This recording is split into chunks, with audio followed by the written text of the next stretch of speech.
A Guerra de 1812 é um pouco estranha.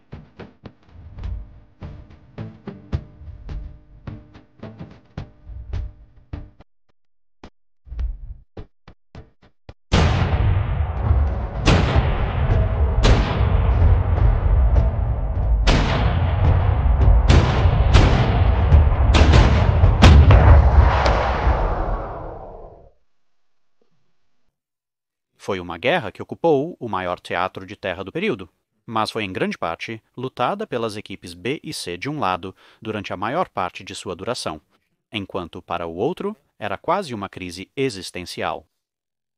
Os objetivos de guerra declarados por ambos os lados, historicamente, são muito diferentes do que a cultura pop costuma nos dizer, e terminou com os americanos vencendo uma batalha após o fim oficial da guerra, mas com os britânicos controlando o equivalente a cerca de 1,5 estado a 2 estados americanos inteiros.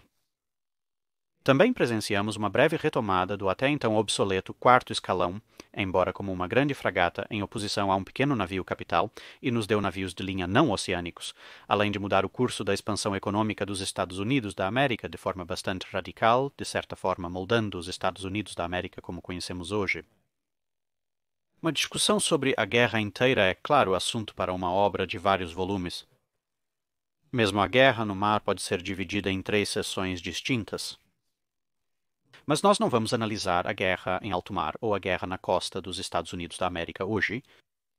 Em vez disso, vamos dar uma olhada relativamente, em termos de todo o estudo que poderia ser feito sobre este assunto, breve olhar para outro aspecto único da Guerra de 1812, a guerra naval total nos Grandes Lagos, também ocasionalmente chamada de Guerra dos Carpinteiros, por razões que se tornarão mais aparentes.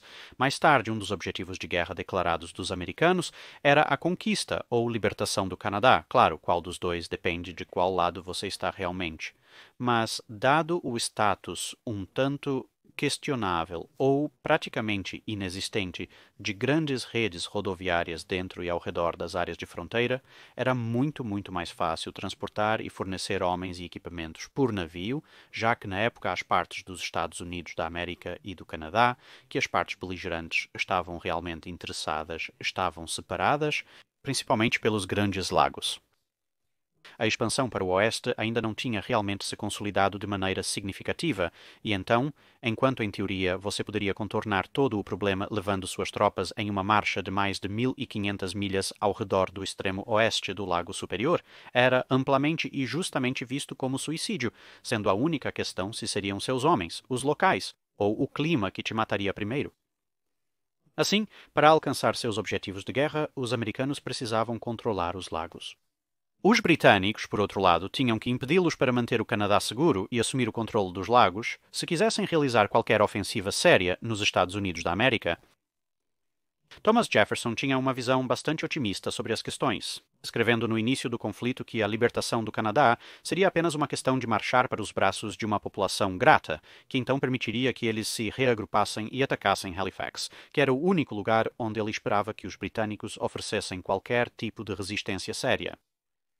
Ele acreditava que tudo estaria resolvido até 1813, concluindo a expulsão da autoridade britânica na América do Norte. Ironicamente, foram principalmente os próprios cortes que ele fez no exército americano durante sua presidência anterior que prejudicaram grande parte da capacidade das forças americanas na área de realmente executar esse plano.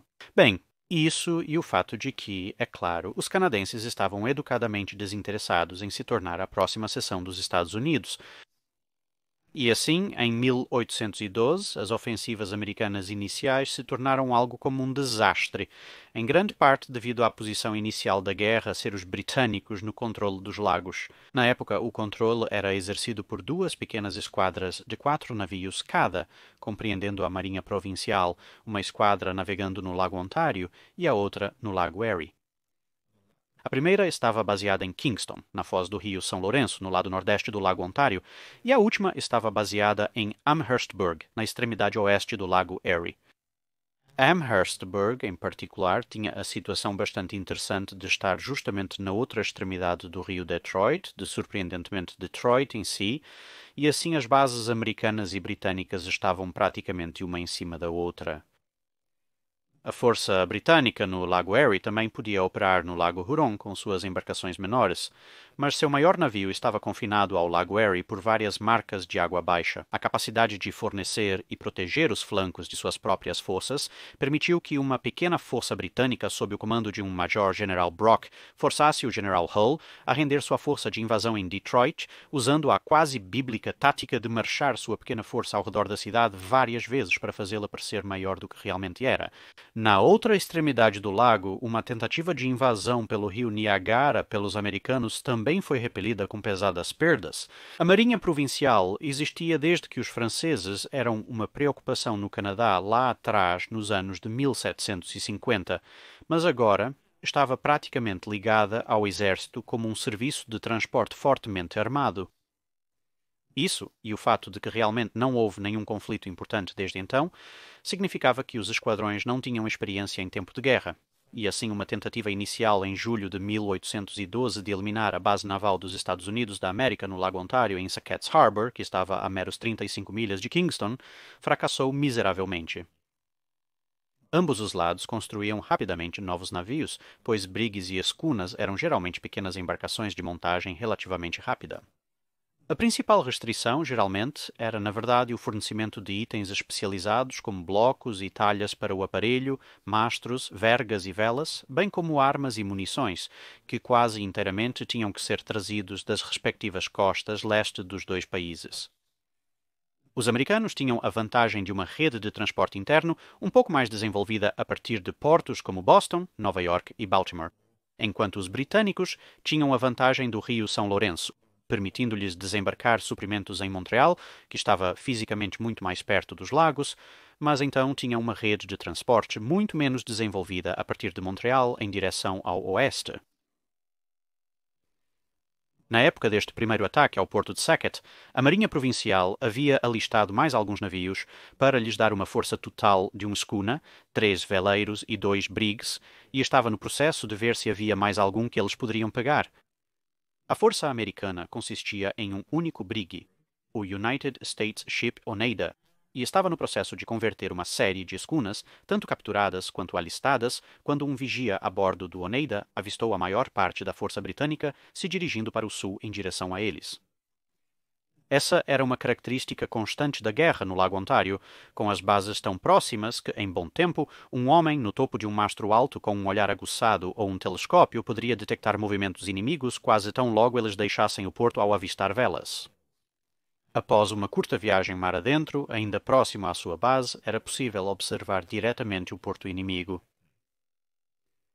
Alguma ideia da pequena escala da guerra e dos navés envolvidos, pelo menos neste ponto, pode ser obtida a partir desta primeira grande batalha sendo decidida a favor dos americanos ao desmontar um lado do Oneida, o que dobrou o poder de fogo defensivo, bem como o uso de um único canhão de 32 libras, embora usando munição de 24 libras e enchimento de carpete, já que a munição de 24 libras era a maior que eles poderiam realmente encontrar.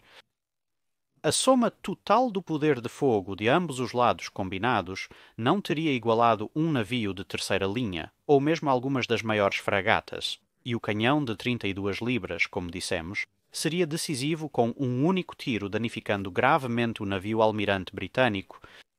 O Her Majesty's Ship Royal George foi atingido pela popa ao virar para posicionar o outro lado.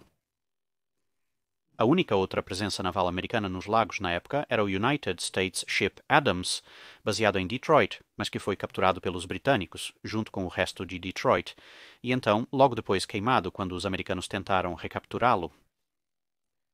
Após esse breve período de agitação, as coisas se acalmaram em ambos os lados enquanto começavam a converter e construir mais embarcações.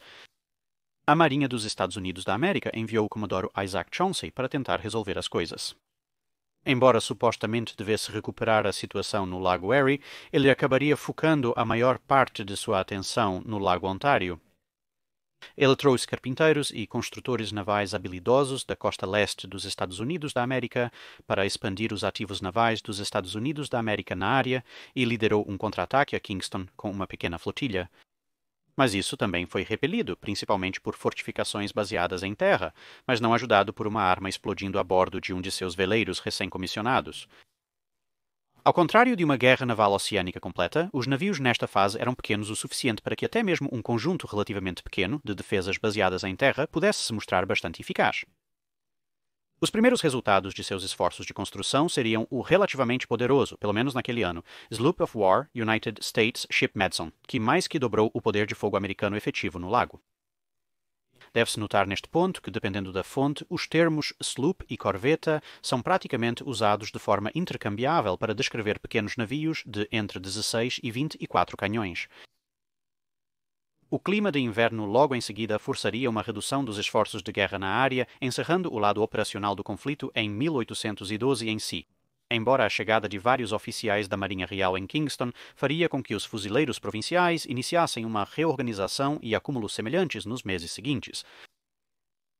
Enquanto todos se acomodavam durante o inverno, começava a corrida armamentista naval que caracterizaria grande parte do conflito iminente, com os britânicos construindo uma fragata completa de 30 canhões em York, bem como mais 2 sloops. Em 1813, os americanos iniciaram a construção de uma fragata de 24 canhões com um diferencial notável. Foi projetada para transportar armamentos excepcionalmente pesados para o seu tamanho, incluindo uma bateria completa de canhões longos de 11 kg. Isso se devia principalmente aos navios não necessitarem de tanto deslocamento para suprimentos devido ao seu curto raio operacional e por não precisarem ser construídos com os padrões de durabilidade e estabilidade oceânicos completos, pois poderiam voltar ao porto em mau tempo. Chauncey também aproveitou a pausa como uma chance de ir e inspecionar o lago Erie, identificando a um tanto originalmente chamada Erie, Pensilvânia, como um lugar adequado para começar atividades de construção semelhantes, e ele chamou um tal de Oliver Hazard Perry para assumir como oficial sênior naquele lago. O lago Erie e o lago Huron estavam essencialmente sob controle britânico após a rendição das forças americanas em Detroit em 1812, principalmente porque não havia navios significativos para desafiar os britânicos, o que foi útil. Com o recuo do gelo na primavera de 1813, os britânicos receberiam reforços em homens e suprimentos, liderados pelo Commodore Sir James Yeo, que se tornaria o principal adversário de Chauncey na próxima fase do conflito. Com Kingston ainda presa no gelo, Chauncey queria esperar até que estivesse livre para atacá-la diretamente. Com as eleições se aproximando em Nova York, a pressão política do presidente para fortalecer o apoio ao Partido Republicano resultou em um ataque prematuro no final de abril de 1813 mirando York, já livre do gelo. Com o Oneida e Madison liderando um esquadrão naval de 14 navios, os outros 12 sendo uma mistura de embarcações menores e com a maior parte dos fuzileiros provinciais ainda presos em Kingston, os americanos conseguiram desembarcar tropas, expulsar a guarnição, queimar a fragata de 30 canhões Her Majesty's Ship Sir Isaac Brock, que foi nomeada em homenagem ao general recentemente caído, enquanto ainda estava em construção, e também conseguiram levar o Her Majesty's Ship Duke of Gloucester, um brig que estava parcialmente desmontado e em reparo na época. Renomeada como York, ela seria utilizada para armazenar pólvora no porto de Sackett. A principal fonte de baixas foi a explosão do grande magazine da cidade, que causou 260 baixas entre as tropas atacantes. Esta invasão alterou drasticamente o equilíbrio do poder naval, pois com a perda do Brock, a Marinha Provincial não teria como igualar a futura fragata dos Estados Unidos da América, quando concluída. O mau tempo e a indisciplina atrasaram o assalto subsequente ao Fort George em cerca de um mês após o início da operação contra York, devido ao enfraquecimento das tropas usadas no ataque inicial. Contudo, o ataque ao Fort George, que, como York, situava-se no extremo oeste do lago, foi um sucesso notável, capturando-o quase intacto, com baixas mínimas, apesar da maioria das tropas britânicas ter escapado, parcialmente devido a um atraso. Isso deu aos americanos uma base na extremidade oeste do Lago Ontário e controle sobre a entrada do rio Niagara, com o comando de Oliver Hazard Perry sobre as escunas em apoio próximo às tropas sendo notado como excepcional. Mais uma vez, o controle dos lagos permitiu o transporte, implantação e apoio de tropas que quase certamente nunca teriam conseguido marchar ao longo do lago e conduzir um assalto em condições tão boas. Você pode se perguntar o que os britânicos faziam neste ponto, já que o gelo estava quase todo derretido.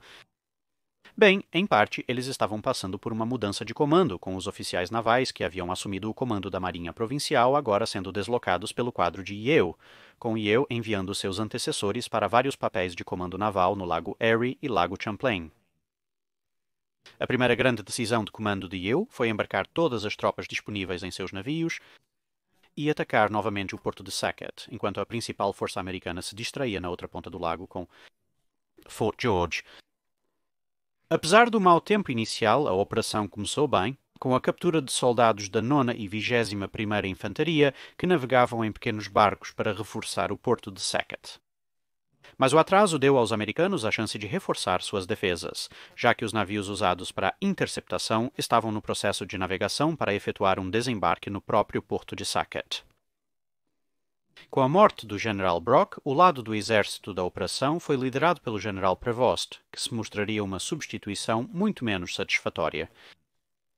Apesar do vento ter impedido a maioria dos navios britânicos de se aproximar para apoiar os desembarques, a operação ainda estava indo bem, com a maioria das defesas americanas iniciais caindo rapidamente, sendo comandadas por milicianos cujo moral falhou diante do combate contra os regulares britânicos. Foi apenas quando os britânicos encontraram seus equivalentes americanos de tropas regulares que a resistência começou a endurecer. O último grande bastião de defesa foi o Fort Tompkins, que foi alvo do Her Majesty's Ship Beresford, o que forçou os artilheiros americanos que o manejavam a recuar. Alguns dos tiros de Beresford foram longos e caíram no estaleiro.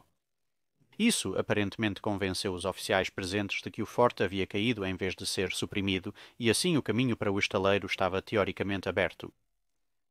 Eles estavam tão preocupados com os britânicos potencialmente apreendendo suprimentos e os navios em construção que atearam fogo a todos os armazéns e também à nova fragata, o United States Ship General Pike, para negá-los aos britânicos.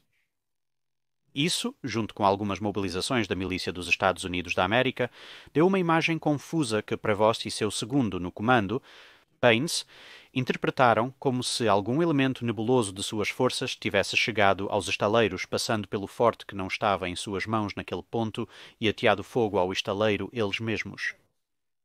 Contudo, consideraram a milícia mobilizada como reforço, apesar da linha americana estar quase concluída devido aos esforços do Her Majesty's Ship Beresford. Em sua sabedoria confusa, decidiram cancelar a operação e recuar, para o aborrecimento de praticamente todos os outros oficiais e homens presentes, incluindo eu, que desembarcou para liderar uma pequena companhia de fuzileiros navais, pois todos estavam convencidos de que a vitória total estava próxima. Os incêndios custaram aos americanos $500 milhão em suprimentos e equipamentos, uma quantia enorme para a época, que causaria problemas significativos mais tarde no ano. Também destruiu o Hull York, que era o ex-Her Majesty's Ship Duke of Gloucester, que foi capturado anteriormente em York, como dissemos antes, e também danificou a fragata General Pike. Felizmente, a nova fragata não era feita de madeira sazonal, mas sim de madeira verde, e por isso não pegava fogo facilmente. Quando os britânicos começaram a recuar, os incêndios no General Pike foram facilmente apagados e a construção retomada. Os britânicos voltaram para Kingston com pouco a mostrar por seus esforços, além de muitas baixas. No entanto, a operação colocou uma pausa no combate no lago, pois Chauncey retornou e então manteria a maior parte de suas forças em Sackett Harbor para proteger contra um segundo possível ataque até que o Pike pudesse ser operacionalizado, já que Chauncey estava sem ilusões de quão perto tinha sido a coisa toda. Os britânicos também completaram uma brigada, mas com o United States Ship General Pike entrando em serviço, a linha de batalha americana no Lago Ontário teria 112 armas contra as 97 britânicas, com o próprio Pike se destacando acima de todos os outros combatentes. O peso do fogo de artilharia também favorecia muito os americanos, além da vantagem numérica, já que o armamento do Pike de longos 24 libras era consideravelmente mais pesado do que o dos britânicos.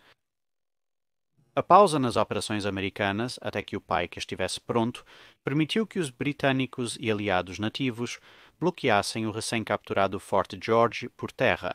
No final de julho, Chauncey tentou aliviar o forte, mas encontrou as defesas terrestres britânicas muito fortes para atacar.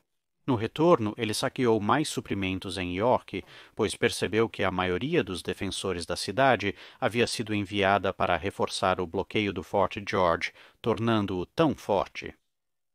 Esta operação apreendeu com sucesso alguns barcos pequenos, canhões e farinha, mas também devolveu educadamente todos os livros da biblioteca que as tropas haviam saqueado anteriormente no ano durante o primeiro saque de York. Isso foi muito gentil da parte deles. No dia 7 de agosto, as duas forças se encontrariam em batalha quando o esquadrão de Yeo apareceu na foz do rio Niágara. O clima era extremamente variável, uma característica constante da guerra no lago, e forçou múltiplas mudanças nas táticas e formações. Embora nenhuma grande batalha tenha se desenvolvido, a vantagem americana foi um pouco reduzida, pois durante os escaramuças, 2 escunas viraram durante uma tempestade na noite do dia 8, e então no dia 10, quando finalmente parecia que uma batalha apropriada poderia estar começando, com ambos os esquadrões se aproximando um do outro sob fogo, um erro de navegação enviou as escunas Growler e Julia para a formação britânica, onde foram prontamente capturadas. Com 4 escunas a menos e com vento desfavorável, Chauncey recuou para se reabastecer. A perda de 24 canhões das 4 escunas colocou o esquadrão americano em uma leve desvantagem em termos de número de canhões, mas eles ainda tinham o General Pike, e assim ainda mantinham o peso do poder de fogo. Escaramuças similares prosseguiriam ao longo do Lago Ontário. Em 11 de setembro, Chauncey encontrou o esquadrão de Yeo a leste do Niágara e iniciou um bombardeio de longo alcance, aproveitando sua vantagem em canhões pesados de longo alcance. Uma brisa repentina permitiu que os navios britânicos se retirassem, impedindo o fim da luta pelo controle do lago. O esquadrão americano não pôde prosseguir devido à lentidão do United States Ship Oneida e de navios menores nas brisas leves, e Chauncey não quis dividir seu comando, deixando um navio maior para trás. Algumas semanas depois, os 2 esquadrões se encontrariam novamente na extremidade oeste do lago, com Chauncey tendo resolvido parcialmente o problema de velocidade ao fazer com que o Wasp, Ontario e Fair American, os piores de seus veleiros, fossem rebocados pelo General Pike, Sylph e Madison. Chauncey voltou ao Pike e enfrentou o navio almirante britânico Wolfe em um violento confronto a curta distância, derrubando 2 de seus mastros e colocando Yeo em risco de captura, enquanto os britânicos focavam nos escunas americanos mais vulneráveis na retaguarda. Neste ponto, no entanto, o dia foi salvo pelo Her Majesty's Ship Royal George, se colocando entre o Pike e o navio almirante atingido, forçando Chauncey a lidar com um navio menor, que ainda era uma grande ameaça a curta distância devido à bateria de pesados carronadas que carregava, o que permitia que ele igualasse o peso do lado do Pike em ação próxima. Isso deu tempo para o Wolfe se organizar e começar uma retirada, com o engajamento terminando em uma perseguição geral pelos americanos que foi interrompida pela mudança do tempo novamente, e Chauncey avaliando que, com o Pike danificado pelos tiros britânicos e um número de suas próprias armas explodindo ou se partindo, e com o tempo ameaçando levar todos para a costa em território britânico, uma perseguição contínua quase inevitavelmente levaria a qualquer e todos os navios que realmente sobrevivessem sendo recuperados da costa e acabando no serviço britânico, então era melhor se retirar.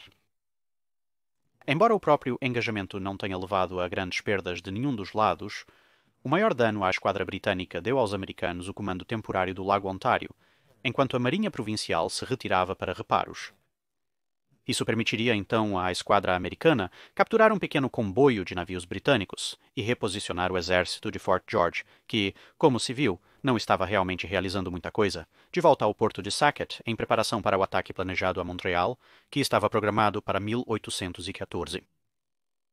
Após algumas escaramuças, o exército começou a se mover pelo São Lourenço para montar seu acampamento de inverno para este assalto, mas a esquadra de Yeo agora estava reparada, e com o bloqueio difícil devido ao clima cada vez mais ruim, um pequeno destacamento de navios britânicos conseguiu ir atrás deles, e com tropas a bordo, ajudaria a derrotar as forças americanas na altamente confusa e improvável Batalha da Fazenda de Chrysler, que assim encerrou a ameaça a Montreal. A perda desta força significou que mais tropas foram retiradas da área de Niagara e transportadas por navio para o porto de Sackett. Esta diluição de força levaria então ao sucesso britânico na captura do Forte Niagara e na Batalha de Buffalo no final do ano, com esta última resultando na queima de 3 escunas e um sloop da formação do Lago Erie.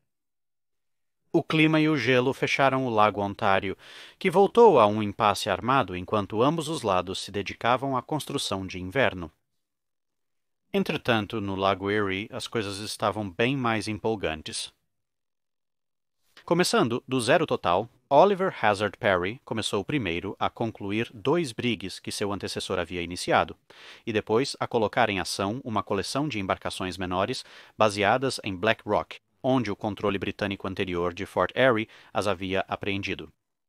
Enquanto o comandante Barclay, do lado britânico, lutava para completar o Her Majesty's Ship Detroit devido à falta de suprimentos e ao fato de que o pessoal treinado da Marinha Real no lago somava um total de 8, incluindo ele mesmo, o resto sendo uma mistura de pessoal marítimo provincial pré-guerra e soldados que haviam sido convocados para completar os números, nenhum dos quais Barclay considerava particularmente bons marinheiros. Enquanto Perry organizava sua embarcação, os britânicos bloqueavam o lado oposto do banco de areia que protegia o porto americano. Mas no final de julho, quando Barclay estava distraído, Perry conseguiu mover a maior parte de suas forças, através do banco de areia, retirando suas armas e depois enviando os navios aliviados através da água rasa, com as armas seguindo em barcaças. Esta demonstração de força, com Perry tendo números superiores e o Her Majesty's Ship Detroit ainda incompleto, forçou Barclay a recuar, o que levou a uma reviravolta, e agora Barclay era o bloqueado em seu próprio porto de Amherstburg. Com os suprimentos diminuindo no início de setembro, Barclay não teve escolha a não ser tentar romper o bloqueio. Os britânicos neste cenário tinham uma ligeira vantagem em poder de fogo usando armas de longo alcance, e eles tinham um ou mais navios de guerra grandes, pelo menos para um determinado valor de grande, mas sua força totalizava apenas 6 embarcações, enquanto a força americana era composta por 9, com 3 grandes e 6 embarcações menores. E em uma ação próxima, os americanos eram os que tinham uma vantagem considerável de poder de fogo, graças a uma preponderância de carronadas de curto alcance, com um total de cerca de 2,5 vezes o peso total do tiro. Ambos esses fatores se confirmaram à medida que a Batalha de Put-in Bay começou a se desenvolver. Com ventos leves, a batalha começou desfavorável para os americanos, pois as diversas armas longas do Her Majesty's Ship Detroit disparavam contra o navio principal de Perry, o United States Ship Lawrence, com relativa impunidade por um bom tempo. Com o outro grande navio de guerra americano, o United States Ship Niagara, sendo lento para entrar no alcance de apoio, talvez bloqueado pelo United States Ship Caledonia fora de posição. O suposto número oposto do Niagara, Her Majesty's Ship Queen Charlotte, viu a confusão na linha americana e decidiu se juntar ao bombardeio do Lawrence. Em pouco tempo, o Lawrence tornou-se incontrolável e Perry teve que ser remado até o Niagara enquanto o navio capitânia se rendia. No entanto, ao mesmo tempo, os outros navios britânicos estavam sofrendo nas mãos dos pequenos navios americanos, muitos dos quais estavam armados com um pequeno número de armas, 3 deles carregando apenas uma única arma. Mas todos os pequenos navios americanos tinham ao menos um canhão pesado de longo alcance, mesmo quando era a única arma que tinham a bordo. E com estes, eles vinham causando grandes danos aos pequenos navios britânicos que carregavam mais, mas armas menores, e assim, em uma espécie de ação de atirador embarcado, esses navios britânicos menores acabaram em uma situação quase inversa à do United States Ship Lawrence, sendo atingidos de muito além do seu alcance efetivo. Mesmo assim, o Detroit e o Queen Charlotte poderiam, em teoria, se voltar contra o Niagara e então limpar as embarcações menores, mas os 2 grandes navios britânicos sofreram baixas entre os oficiais e tiveram suas cordas bastante danificadas. Como resultado, eles estavam ficando incontroláveis e colidiram. Enquanto resolviam isso, Perry levou o Niagara relativamente intacto para uma posição de varredura em ambos os navios, com suas embarcações menores disparando contra eles pela popa. Quando o Detroit e o Queen Charlotte finalmente se desvencilharam um do outro, já era tarde demais, e os danos já haviam se acumulado. Os navios se renderam e foram seguidos pelas embarcações menores, sendo ultrapassados, dominados e capturados rapidamente. Perry então recapturou o United States Ship Lawrence para receber a rendição do inimigo a bordo de seu próprio navio almirante, antes de enviar seu famoso despacho que começava com "Encontramos o inimigo e eles são nossos". Esta vitória decisiva, que em termos navais seria o único combate mais decisivo de todos os conflitos nos Grandes Lagos, deu aos americanos controle total sobre o lago Erie, que não seria perdido pelo resto da guerra, e durante 1913 isso permitiria a Perry realizar a tarefa vital de qualquer força naval dos Grandes Lagos, que era transportar tropas. Em particular, isso permitiu que ele trouxesse tropas americanas para capturar Amherstburg e então para recapturar Detroit, que levaria à Batalha do Thames, onde o líder nativo americano Tecumseh foi morto, desmantelando a aliança de tribos que ele havia construído e forçando os britânicos a uma postura puramente defensiva nesta área de operações pelo resto da guerra, já que eles dependiam bastante da aliança de Tecumseh como aliado. Embora, como mencionado, 4 da flotilha do Lago Erie seriam destruídos pelos britânicos mais tarde no ano na Batalha de Buffalo, o Lago Champlain estava bem calmo. Uma pequena força americana foi estabelecida no final de 1812, mas rapidamente contraposta por uma força britânica similar, que capturou alguns sloops americanos no início de 1813, virando as mesas numéricas decisivamente e dando aos britânicos superioridade incontestável pelo resto de 1813, permitindo-lhes realizar pequenas incursões e outras operações na área. Mas, em geral, esta, a menor área operacional do lago, estava relativamente tranquila durante 1813. O ano avançou para 1814 e as coisas começaram a mudar novamente. Em 1812 e 1813, praticamente qualquer coisa que flutuasse e que você pudesse colocar um canhão era útil. Até mesmo uma pequena escuna com um único canhão longo havia sido um combatente eficaz. Agora, o programa de construção de inverno de 1813-14 mudaria tudo isso. O primeiro a sair do bloco foi Yeo. Ele renomeou muitos de seus navios para introduzir uniformidade e evitar duplicação com navios da Marinha Real nos oceanos que compartilhavam os mesmos nomes anteriormente. Ele também começou a construção de 2 grandes fragatas, Her Majesty's Ship Prince Regent e Her Majesty's Ship Princess Charlotte. A última era uma grande quinta classe de 42 canhões, enquanto a primeira era uma sólida quarta classe praticamente no meio do caminho entre uma fragata e um pequeno navio de linha. Os dias do United States Ship General Pike, sendo a coisa mais temível nos lagos, haviam definitivamente acabado. Novamente, ambos os navios montaram canhões incomumente pesados, mesmo para navios de seu tamanho, em cascos que eram muito mais leves do que seus equivalentes oceânicos, devido às restrições de operação em lago de água doce. Devido a começarem primeiro, os 2 navios britânicos estavam prontos para o serviço logo após o degelo, e isso foi suficiente para as operações começarem com Yeo tirando total proveito, inicialmente considerando mais um ataque ao porto de Sackett, em grande parte para impedir ou atrasar a resposta americana aos seus novos navios, mas as tropas necessárias para atacar as fortificações agora muito mais fortes não estavam disponíveis, graças principalmente ao general Prevost. Em vez disso, Yeo mirou na pequena vila de Oswego e seu forte acompanhante, que era o último ponto de parada importante para suprimentos vindos de Nova York para Chauncey. A maioria das armas para uma das novas fragatas americanas estava a caminho ou sendo armazenada em Sackett, segundo a inteligência. Um ataque e apreensão neutralizaria a construção no porto, já que um navio sem armas é inútil, e permitiria a Yeo rearmar seus navios menores com canhões e carronadas maiores, tendo acabado de tomá-los dos americanos. No começo de maio, houve uma tentativa de desembarque, mas novamente o azar de Yeo com o tempo prevaleceu. Um vento sul impediu que os navios fornecessem apoio de fogo, adiando o desembarque para o dia seguinte. Isso permitiu aos defensores reposicionar a maioria de suas armas ao longo da linha de ataque esperada.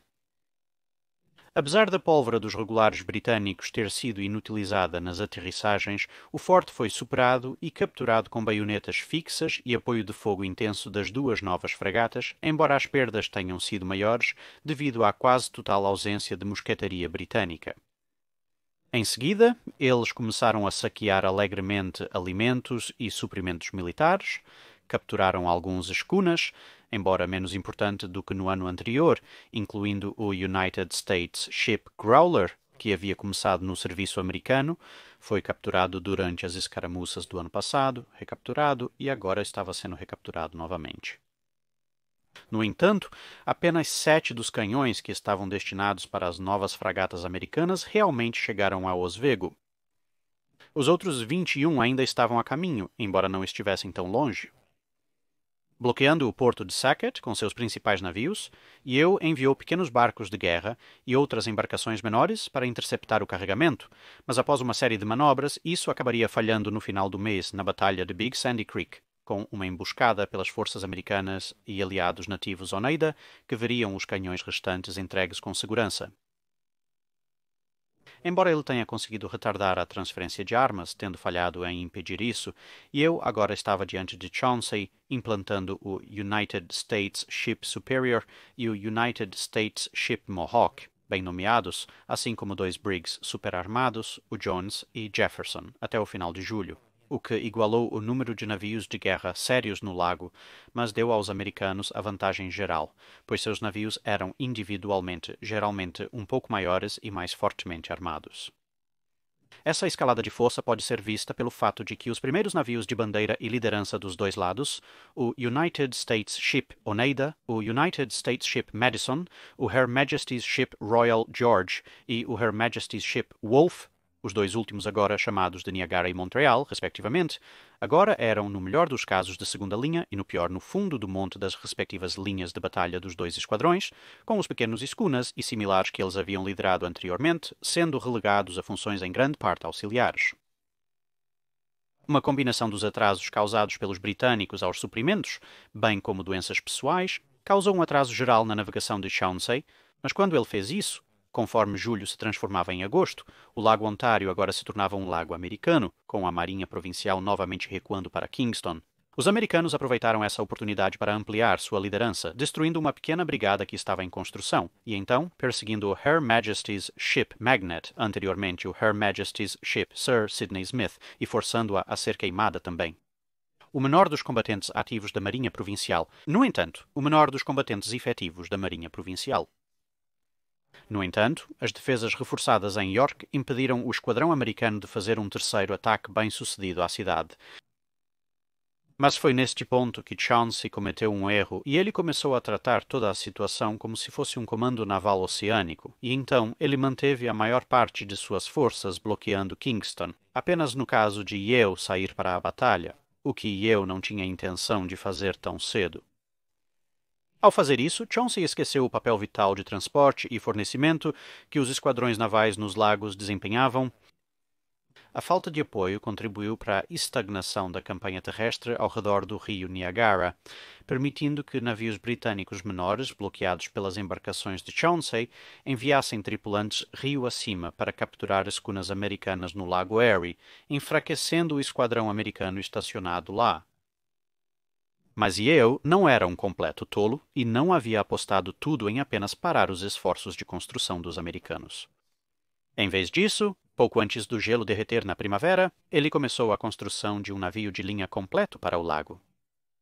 A princípio, o plano era para um terceiro nível de 74 canhões, mas Yeo alterou os planos. Usando equipamentos e armas retiradas de 3 navios de 74 canhões no porto de Montreal, seu teatro para emitir armazenamento significativo de suprimentos, bem como o teatro para emitir armazenamento significativo de suprimentos, bem como o convés do quarto e do castelo de proa, permitindo assim a rápida construção do navio de linha de 112 canhões, que era dimensionalmente maior, e uma bateria semelhante de canhões de convés inferior e médio, mas montando uma gama completa de canhões de 32 libras no convés superior de canhões, em vez dos canhões de 12 libras que eram mais tipicamente encontrados em navios oceânicos.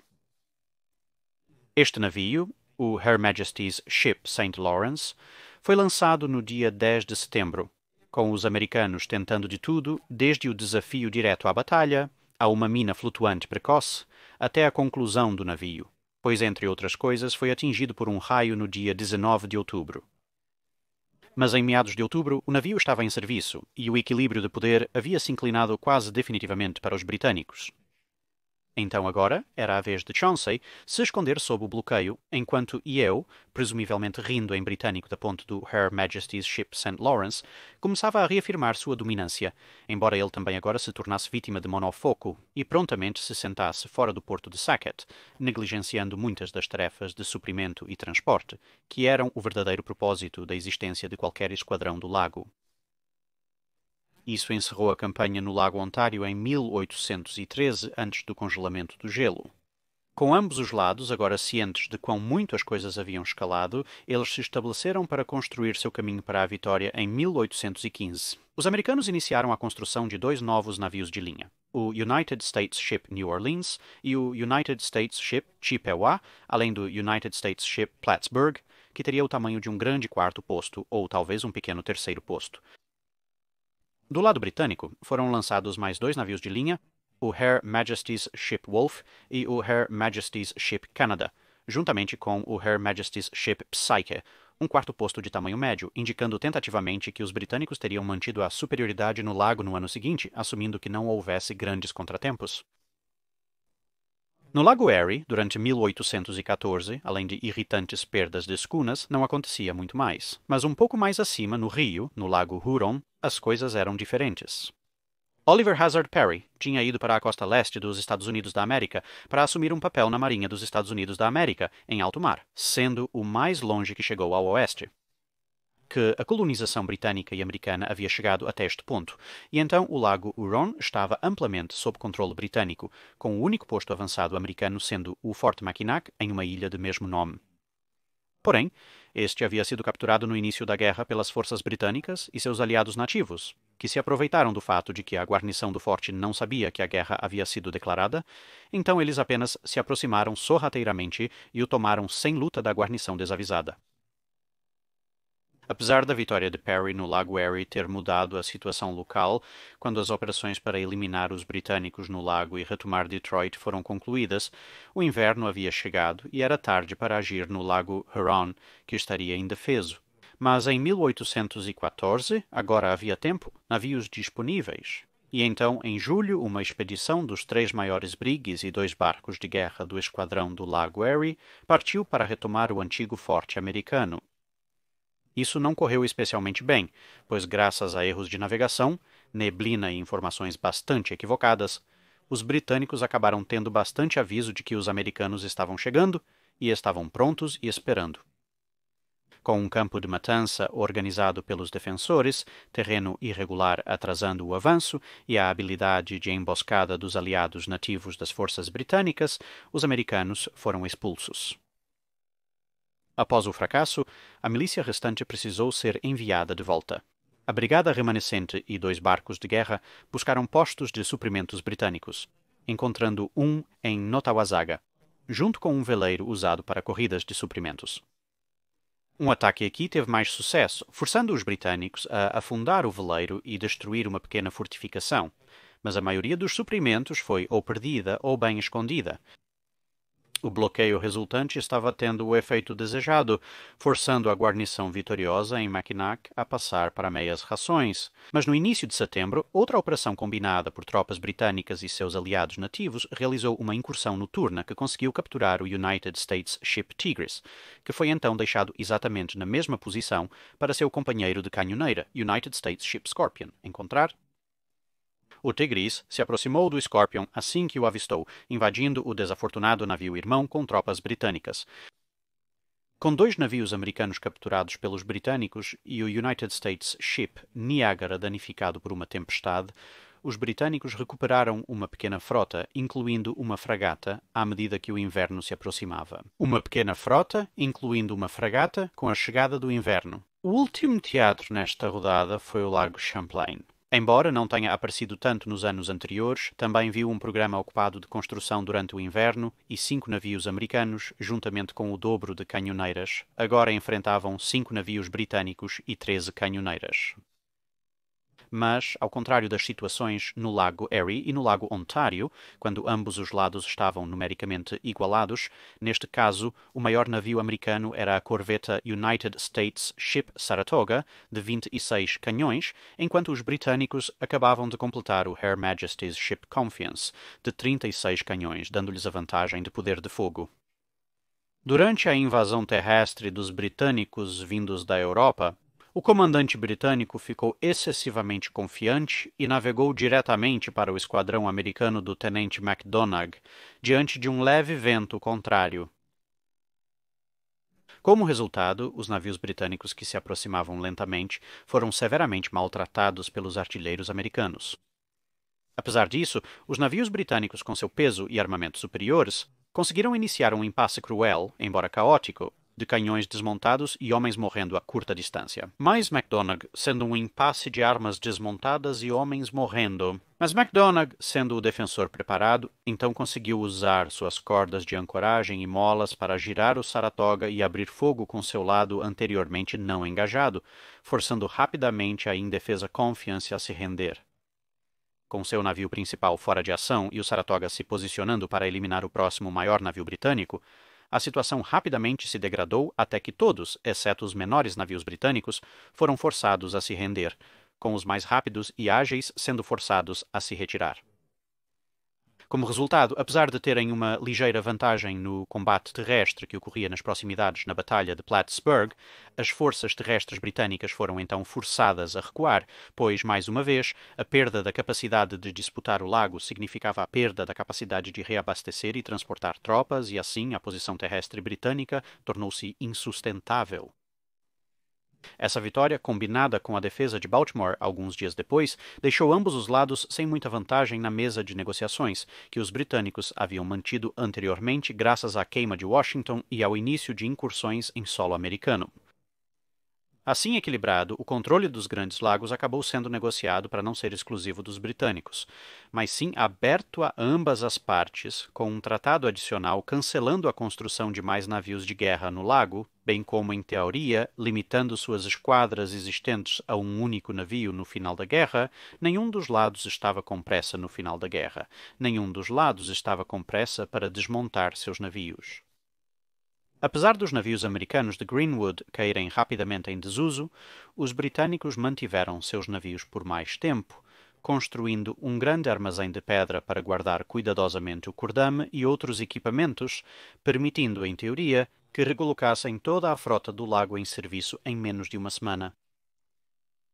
Mas no final da década de 1820, seus navios também estavam em desuso, e assim a guerra terminaria com os lagos Erie e Champlain nas mãos dos americanos, com esforços em Champlain para reconstruir pelos britânicos em andamento, enquanto Huron e Ontário estavam definitiva e parcialmente sob controle britânico, respectivamente. No geral, embora tanto Chauncey quanto Yeo atraíssem críticas por não agirem com ousadia suficiente, talvez o único verdadeiro confronto-chave nas campanhas nesses 4 lagos onde uma única batalha alterada poderia ter afetado a guerra de maneira relativamente plausível teria sido a última no lago Champlain. Se o comandante britânico tivesse esperado por um clima mais favorável, ou até mesmo neutro, para iniciar seu ataque, então, as negociações em Ghent teriam terminado com uma grande coluna de tropas britânicas profundamente nos estados do Nordeste americano, o que provavelmente teria mudado significativamente as coisas na mesa de negociações, dando aos britânicos uma quantidade significativa de vantagem. Contudo, a crescente corrida armamentista nos Grandes Lagos na Guerra de 1812 e suas conquistas permanecem um microcosmo menos explorado, porém fascinante, do conflito maior. É isso. Obrigado por assistir. Se você tem um comentário ou sugestão para uma nave a ser analisada, nos informe nos comentários abaixo. Lembre-se de comentar no post fixado sobre o dique seco.